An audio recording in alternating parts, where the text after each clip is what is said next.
আসসালামু আলাইকুম ওয়া রাহমাতুল্লাহি ওয়া বারাকাতুহু। আজ পবিত্র জুমাবার।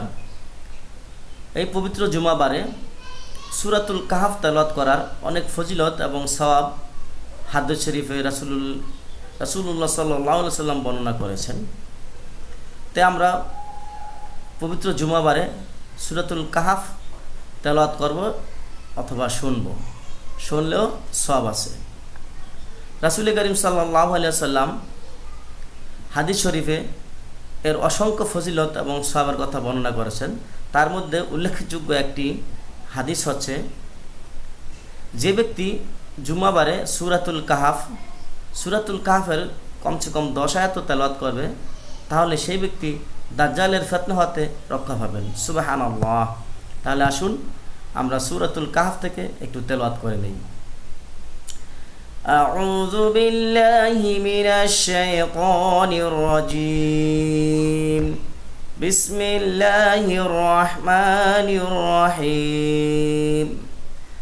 الحمد لله الذي أنزل على عبده الكتاب ولم يجعل له عوجا قيما لينذر بأسا شديدا من لدنه ويبشر المؤمنين الذين يعملون الصالحات أن لهم أجرا حسنا ماكثين فيه أبدا وينذر الذين قالوا اتخذ الله ولدا ما لهم به من علم ولا لآبائهم كبرت كلمة تخرج من أفواههم إن يقولون إلا كذبا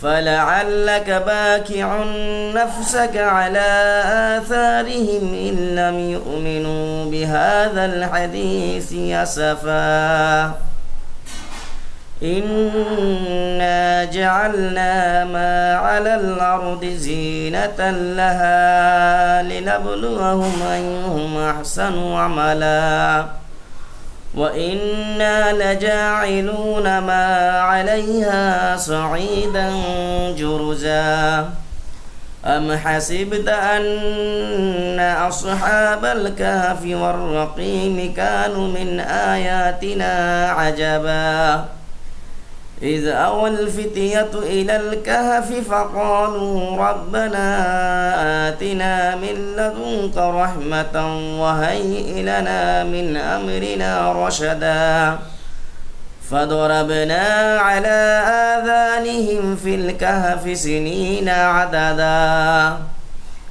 ثم بعثناهم لنعلم أي الحزبين أحصى لما لبثوا أمدا نحن نقص عليك نبأهم بالحق إنهم فتية آمنوا بربهم وزدناهم هدى وربطنا على قلوبهم إذ قاموا فقالوا ربنا رب السماوات والأرض لن ندع